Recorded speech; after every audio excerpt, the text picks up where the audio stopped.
Yo, what's up, Internet? It's your man, Danimal Cannon, and I just got the Roland MT-80s complete in box. It's a music sequencer from the 90s that plays MIDI files off of floppy disks.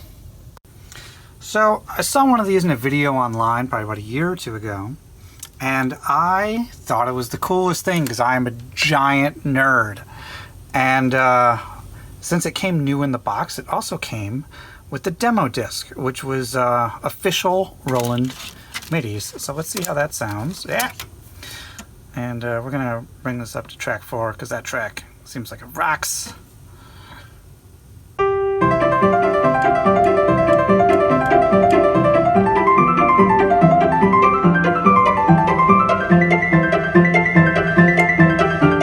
Now what's cool is I can actually solo certain channels.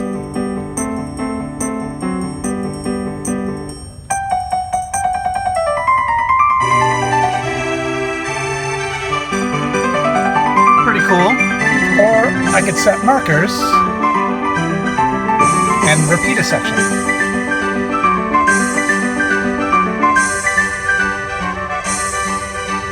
And so this is useful if I want to learn how to play something.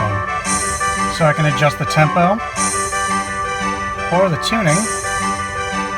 Actually, I don't want to do the tuning. I want to transpose it.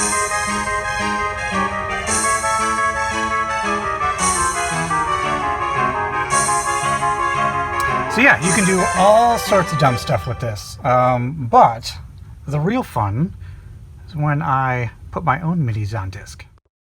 So, I actually owned Final Fantasy VII for the PC, and when you installed it in the PC, it also installed its own Roland, or I think it was actually Yamaha MIDI sound fonts, because the game soundtrack was natively in MIDI, which is cool because I was able to rip this, and now I can play it. So, I'm going to pop this in. I'm just going to go to track 35 here. It just happens to be one of my favorites. I had to split it across 2 discs, and it'll take a little while to read. You can actually hear it maybe, because it's kind of a big track.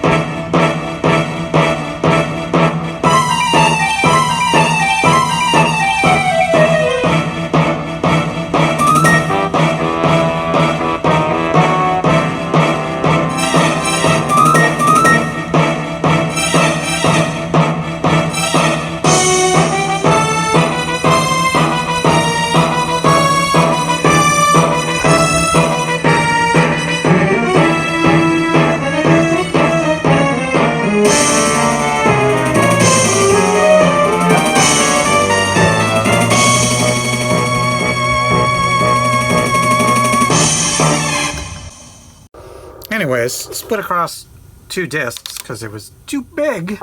I have the whole soundtrack on here. I love this track.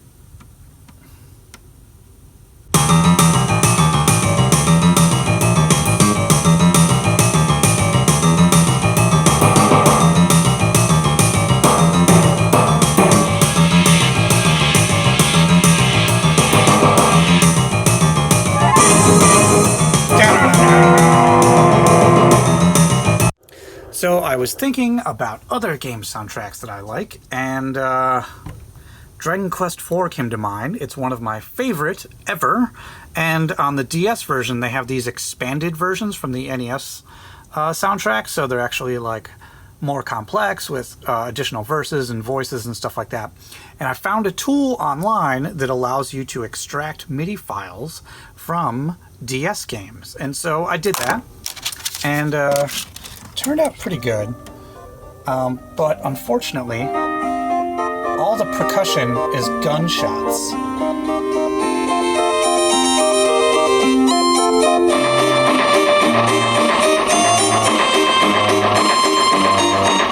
That might not sound too weird, but yeah, literally every percussion hit is the gunshot sample. which is not optimal. So I had to go in and edit. And I went into some MIDI editing programs, did way too much work and way too much research, replacing instruments and figuring out how percussion channels work, because I haven't done general MIDI stuff in a really long time. And so I did this.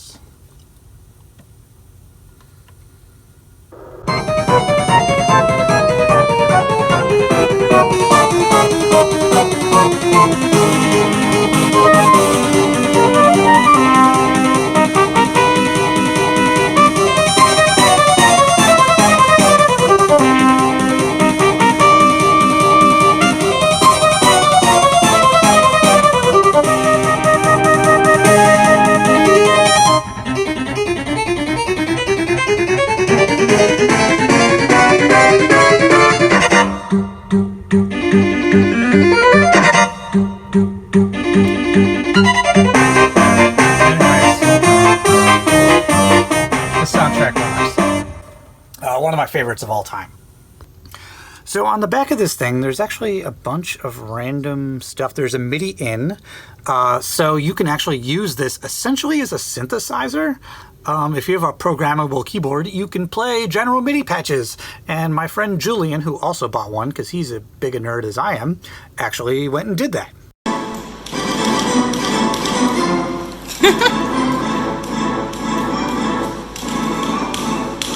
Also, you have karaoke mic inputs. I don't know if any of you have ever gone to like really like cheesy Korean karaoke or something, and they have like this 10,000 list of songs that, and then you go pick this obscure tune and it's actually just a general MIDI file. It's kind of the same thing, I guess. But yeah, you can actually plug a microphone in here, and it has cheesy karaoke echo as well, which is awesome. Or you can mess with the tuning if you're playing around on piano and your piano is out of tune. Pretty cool, and you have full outputs. Personally, I want to see a keyboard player show up to a gig with this and have like a sound guy mic it up. That would make my day.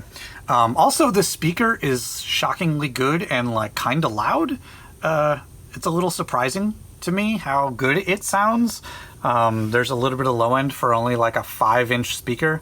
Kind of awesome. So, well, I'm thinking to myself, what other MIDIs should I put on floppy disk? And I immediately thought, oh, the most popular MIDI of all time has got to be E1 M1.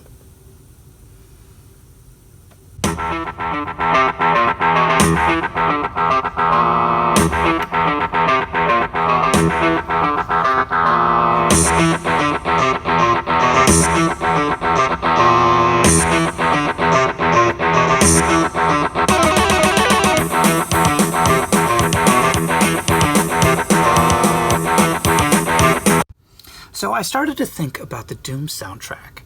And Doom 1 and Doom 2 actually has a bunch of songs in MIDI form that are direct stolen songs from 90s metal songs, because you could get away with that kind of thing in the early 90s. So I was like, oh, I'm going to plug in a mic and I'm going to sing some Doom songs. You want to hear that echo? Yeah. All right, kids. We're going to do a classic from Doom 2 called Map 29 or 23, I don't know what it is, but it actually is Them Bones by Alice in Chains, and you'll get to hear my Lane Staley Jarl, which I'm sure will be beautiful. I'm not a very good singer, but we're gonna do some MIDI karaoke right here. Let's do it.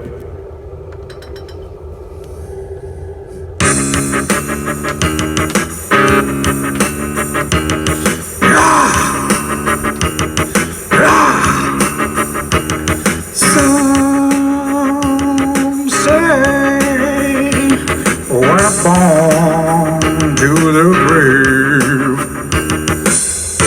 If it's so alone, gonna end up a big pile of them bones.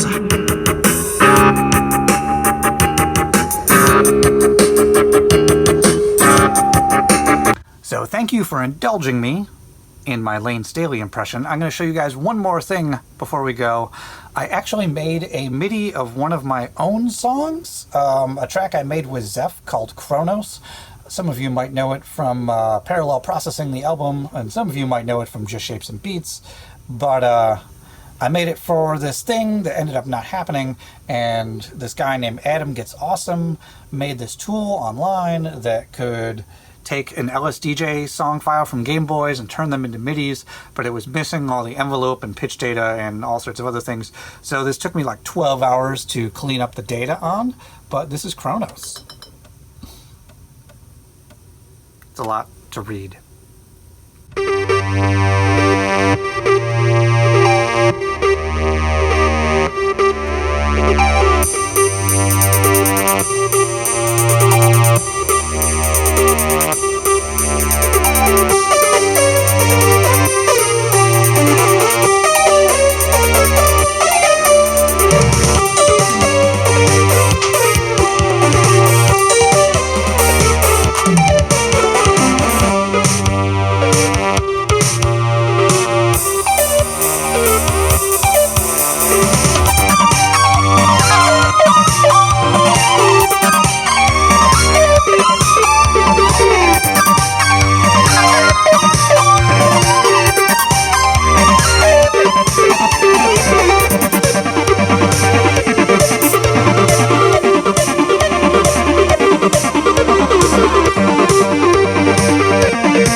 Alright, closing thoughts on my Roland music player MT-80s. I'm going to put on some Final Fantasy, set the mood.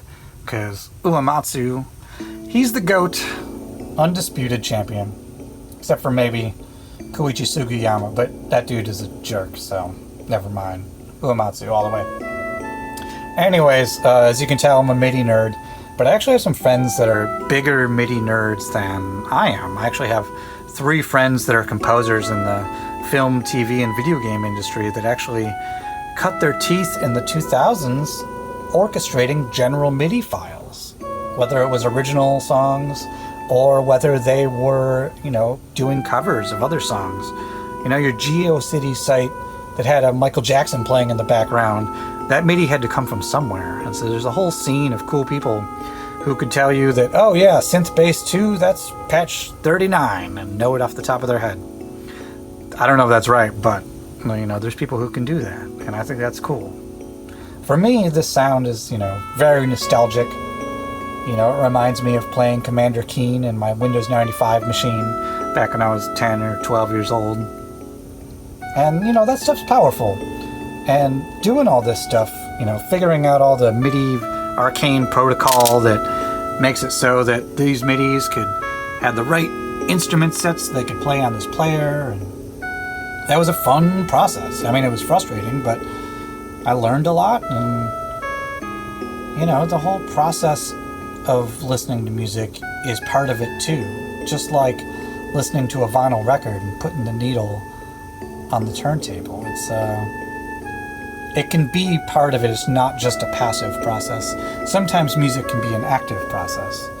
And, you might think this stuff sounds chintzy or terrible, but I like it. And there's a quote from Brian Eno that kind of encapsulates that. And so the quote from him, it's from his 1995 book, A Year with Swollen Appendices. And he writes, "Whatever you find weird, ugly, uncomfortable, and nasty about a new medium will surely become its signature. CD distortion, the jitteriness of digital video, the crap sound of 8-bit, all of these will be cherished and emulated as soon as they can be avoided.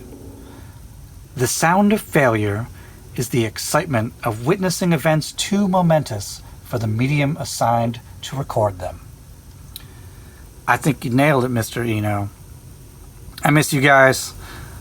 I've been trapped singing karaoke from Doom songs in my basement for 5 months now. I hope you guys have been good. I miss you. Hopefully I can show up to a party in 2021 with one of these, and we can have a general MIDI dance party. I hope that sounds like a good time to you. But I'm looking forward to it. Anyways, Danimal Cannon out.